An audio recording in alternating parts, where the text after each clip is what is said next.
Watching this unfold feels like witnessing a worst-case scenario come to life in real time. China flood nightmare is not dramatic, phrasing it is a blunt, accurate reflection of the scale and severity of what has happened in Yunnan. When you hear that 68.2 millimeters of rain fell in just 60 minutes in one district alone, it's difficult to fully grasp what that means. That is not ordinary rainfall. That is the atmosphere unloading an immense, concentrated volume of water in a shockingly short span of time. Now combine that with the collapse of a dam, a structure meant to control and restrain nature's force, and you begin to understand how entire districts could be swallowed almost overnight.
The chain reaction is terrifying.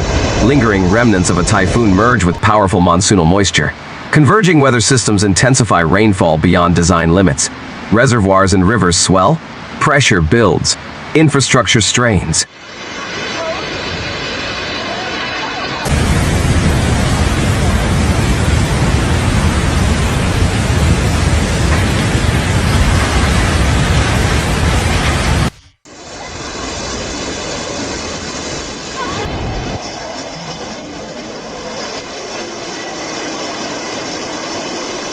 Schon jetzt stößt die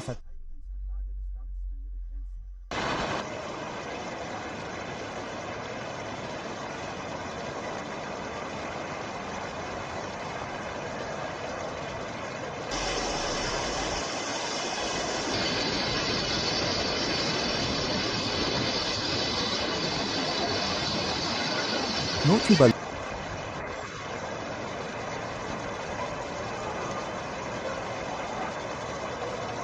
Dawn, and then, at a critical point, something gives way. When a dam collapses under those conditions, the water released is not a steady overflow, it becomes a violent surge, carrying debris, mud, and destruction downstream. Roads are erased, bridges are compromised, vehicles are stranded, neighborhoods transform into lakes within hours.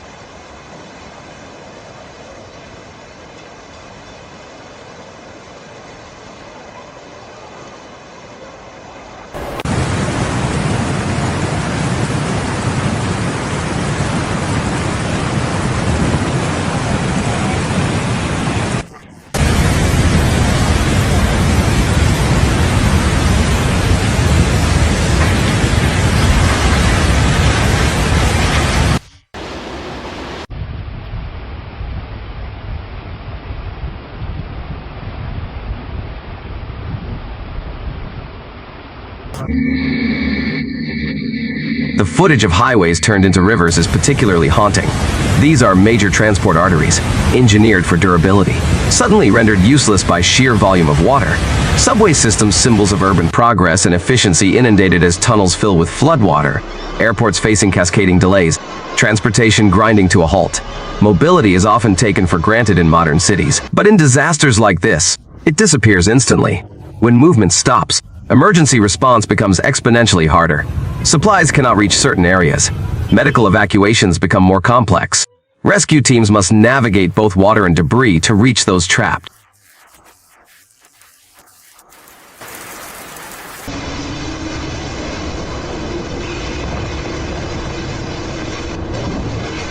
Hitze.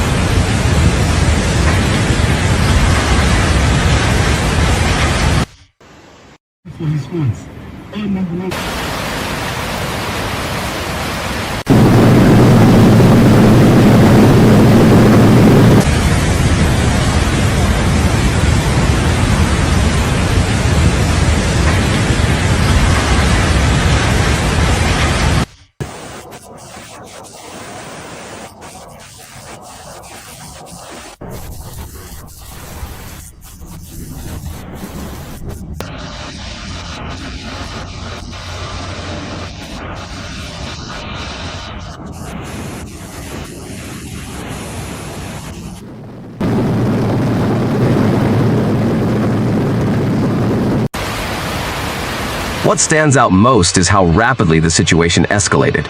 Despite sponge city upgrades and drainage improvements designed specifically to combat urban flooding, the rainfall intensity overwhelmed those systems. It's a stark reminder that climate extremes are testing the very assumptions used in infrastructure planning. Many flood defense systems are built based on historical rainfall data events expected once every 10, 20, or even 50 years. But what happens when those rare events begin happening more frequently? What happens when new records are set not once in a generation, but multiple times within a decade?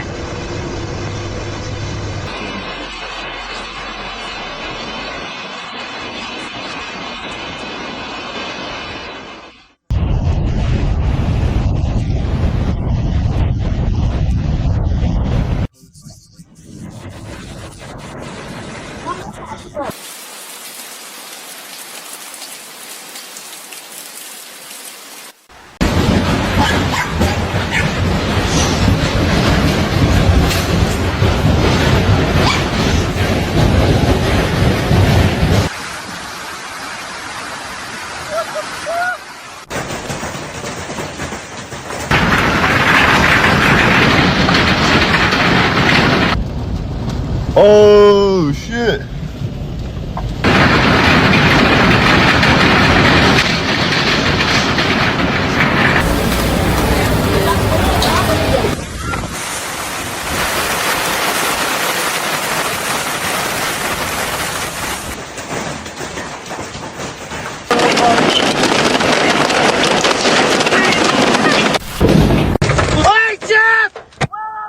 The broader regional impact adds another layer of concern.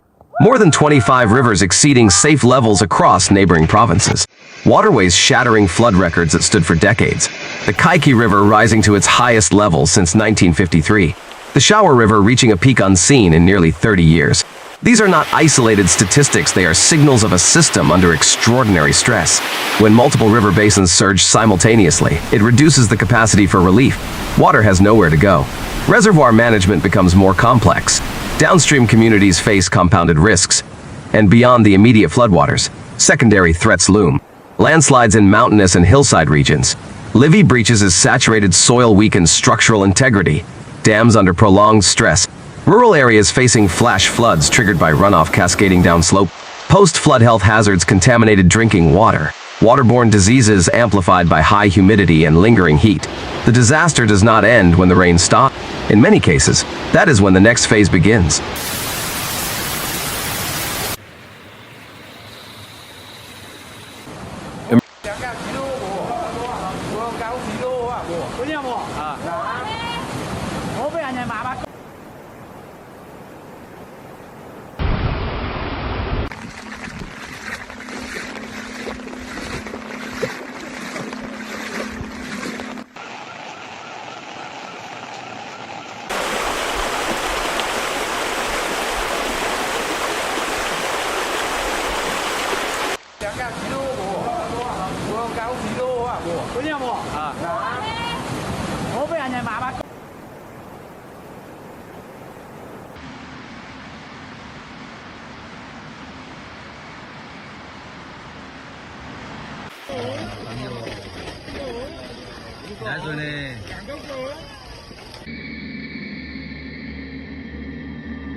不得值50年都可能没有。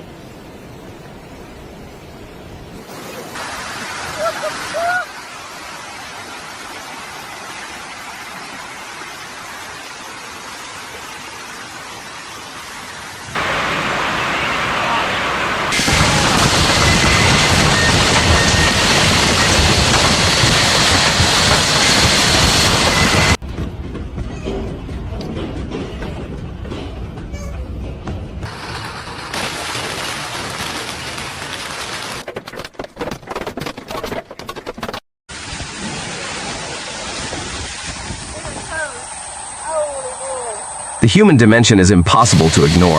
Over 10,000 evacuations in Yunnan alone, with tens of thousands more relocated across affected provinces.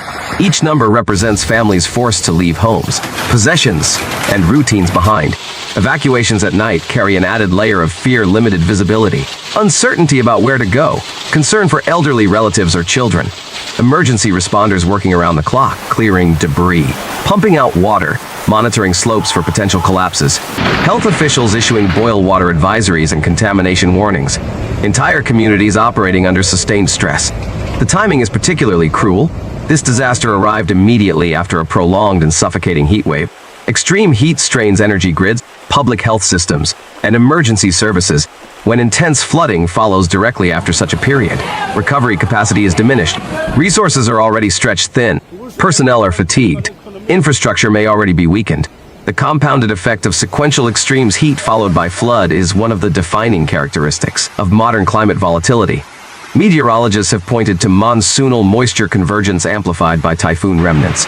Interacting within a warming climate backdrop, convergent weather zones, where tropical moisture collides with inland systems, can generate explosive rainfall rates. Under warmer atmospheric conditions, air can hold more moisture. When released, that moisture falls in more intense bursts. Inland cities not historically accustomed to tropical force rainfall now face new exposure levels. Adaptation becomes a moving target. It is important to approach events like this with both urgency and clarity. Not every flood is solely attributable to climate change, but the pattern of intensification, the increasing frequency of record-breaking rainfall, the clustering of extreme events within a single season demands serious attention. Urban resilience, dam safety protocols, drainage capacity, early warning systems, and emergency response coordination all become critical components of reducing future risk. The resilience of affected communities is remarkable. People helping neighbors evacuate, first responders navigating dangerous conditions through the night, authorities issuing continuous bulletins. But resilience should not mean routine exposure to escalating hazards. Long-term adaptation strategies must evolve alongside changing weather patterns. For viewers watching from around the world, events like this are not distant stories. They are reminders of the interconnected nature of climate risk, infrastructure stress, salt, water management challenges. Public health impacts. These themes are global. Whether you live in a coastal city, an inland valley, or a mountainous region, extreme rainfall events are becoming more relevant everywhere. My thoughts are with every family displaced, every worker responding in hazardous conditions, and every community facing uncertainty as forecasts predict continued rain. Recovery will take time. Monitoring will remain essential. Secondary flooding risks cannot be ignored. If you value in-depth, fact-based coverage of major weather events like this, coverage that goes beyond headlines to examine context, risks, and broader implications, please consider subscribing to Weather Floods. In a world where extreme weather events are intensifying and misinformation can spread quickly, reliable reporting matters more than ever. Subscribe, turn on notifications, and stay connected for ongoing updates as this situation develops and as we continue tracking severe weather patterns worldwide. Staying informed is not about fear, it is about preparation. The more we understand these events, the better equipped we are to respond, adapt, and protect our communities. Stay informed, stay prepared, stay resilient.